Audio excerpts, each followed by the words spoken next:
Assalamu alaikum, j'espère que Kulshi Labas. Évidemment, les islamophobes profitent même pendant le ramadan pour embêter les musulmans. Mais après tout, on ne peut pas leur en vouloir, nous sommes leur business. Sans les musulmans, les lives de Jacques le Fou ne fonctionneraient pas. Sans les musulmans, les apostats islamophobes ne feraient plus rien de leur vie. Ils ont besoin de parler de l'islam, ils ont besoin de parler des musulmans. Alors je sais, ça vous embête, pendant le ramadan, il n'y a pas beaucoup de musulmans qui montent dans vos lives, puisque pendant le ramadan, le musulman y profite pour se rapprocher de son créateur, pour lire un peu plus le Coran, pour prier un peu plus, pour faire un peu plus l'aumône, pour invoquer un peu plus son Seigneur. Et donc, forcément, vos lives fonctionnent moins bien. Et d'ailleurs, moi-même, je fais moins de vidéos sur Jésus musulman et j'en fais plus sur ma deuxième chaîne, Lumière Coranique. C'est une chaîne réservée à la méditation. Sauf que le petit conseil qu'on va donner à Jacques le Fou, ok, les musulmans sont importants pour ton business, mais ne les insulte pas. N'insulte pas les musulmans. On sait que tu insultes l'islam, mais ne va pas jusqu'à quand même insulter les croyants, ça ne se fait pas. Alors ce qu'il faut savoir, c'est que Jacques le Fou prétend qu'il insulte uniquement l'islam et jamais les musulmans. Sauf que là, je vais vous prouver par A plus B avec deux exemples que Jacques le Fou s'en prend directement aux musulmans. Les sunnites, vous pouvez pas nous envoyer quelqu'un qui sait débattre, s'il vous plaît. Vous êtes tous des incapables pour nous envoyer quelqu'un.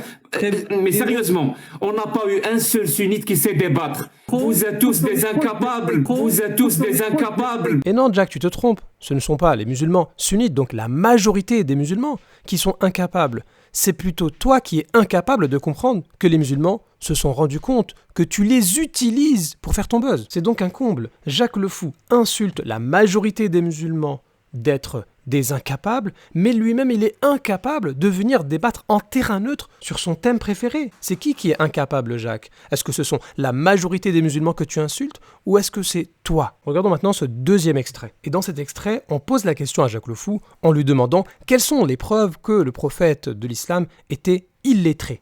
En fait, c'est parce qu'on dit de lui qu'il est ommi. Ummi. Ummi.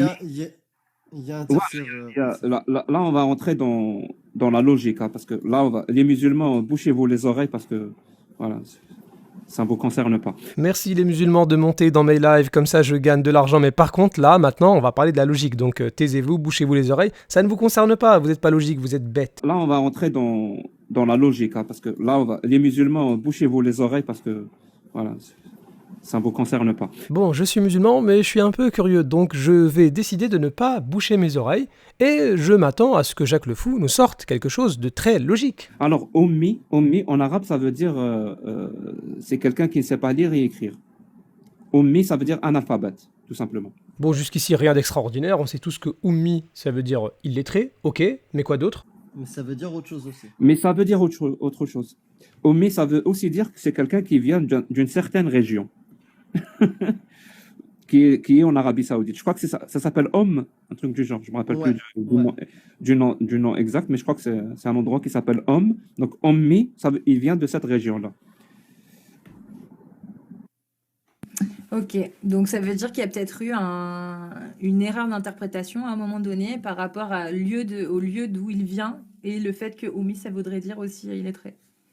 Oui, surtout parce que ça aide beaucoup le narratif. Je ne sais pas si c'est le mot exact. Ça aide beaucoup le narratif pour dire voilà, il sait C'est incroyable. écrire, c'est incroyable, il nous a pondu un livre.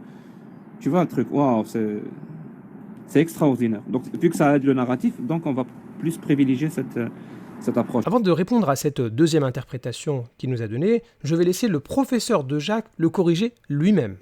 Juste tout à l'heure, on parlait de Ok, merci. Nabiyun Ummi. Ça fait référence à la Umma, pas à une région qui s'appelle Il y a Dr Khalid qui vient de nous corriger, Jack. Donc ça fait référence à la Umma. Bah alors Jacques, tu t'empresses de te moquer des musulmans, mais par la suite, toi-même tu te fais corriger par ton professeur. Et c'est souvent comme ça quand on se moque des gens. Quand on va chercher à se moquer des musulmans ou de quelqu'un d'autre, eh bien, faut faire attention à ce qu'on ne fasse pas une erreur juste après qui va complètement nous discréditer. Donc, la personne qui a besoin de travailler sa logique, c'est pas les musulmans, c'est Jacques lui-même. Prenons maintenant le Coran. On voit dans le Coran que le terme ummi, il est très souvent traduit par illettré. Et en fait, ummi, ça fait référence à quoi? Eh bien, prenons les tafasirs sur lesquels s'appuie très souvent Jacques le Fou, à savoir At-Tabari et Ibn Kathir. Le mot ummi, en langue arabe, fait référence à une personne qui ne sait ni lire ni écrire, et le mot ummi vient de qui désigne la mère, puisqu'une personne qui est ummi, qui ne sait ni lire ni écrire, c'est comme si elle était encore un enfant auprès de sa mère, et donc qui ne sait ni lire ni écrire. C'est étonnant de voir Jacques Le Fou refuser cette interprétation en sous-entendant qu'on pourrait interpréter d'une autre manière qui contredirait celle citée précédemment, étant donné qu'elle est basée sur les tafasirs que Jacques Le Fou utilise lui-même. Serait-il devenu coraniste? Alors je te préviens Jacques Le Fou, si tu mets à la poubelle Tabari et Ibn Kathir, tu pourras plus dire dans ton live « Les musulmans sunnites, montez, montez, montez », puisque toi-même tu adoptes la méthodologie des coranistes. Maintenant, il existe d'autres explications du mot « ummi », mais qui ne va pas contredire la première, à savoir celle de dire que ça parle d'une personne qui est illettrée. Autre explication citée par exemple dans le tafsir de Al-Barawi, ça fait référence à la Ummah, Al-Ummah, comme a corrigé le professeur de Jacques. Donc la Ummah, puisque c'était une Ummah qui était Ummiya, Al-Ummiyoun. Et donc ça fait référence à la communauté des Ummis. Ou bien autre interprétation, il a été dit que ça fait référence à Mais quoi? Jacques Le Fou nous dit une région en Arabie Saoudite. Non, mais il faut être précis, on parle de logique là. Tu es en train de dire que les musulmans ne sont pas logiques, mais toi-même tu ne sais même pas de quelle région tu parles. Qura, c'est-à-dire la Mecque, c'est pas une région en Arabie Saoudite n'importe quelle, non, on parle de la Mecque. Quoi qu'il en soit, ces deux dernières interprétations ne contredisent pas la première interprétation, puisque Al-Barawi lui-même nous dit que le prophète, alayhi salatu wassalam, il était illettré. Et ça vient d'un autre verset du Coran qui n'utilise pas le terme ummi, mais qui dit clairement que le prophète, alayhi salatu wassalam, ne récitait aucun livre et n'en écrivait aucun. Donc, il était illettré, même si on n'acceptait pas la traduction et la signification du terme ummi par illettré, nous avons un autre verset clair qui le prouve. Conclusion Jacques, c'est pas bien d'insulter les musulmans d'incapables quand toi-même t'es incapable de débattre.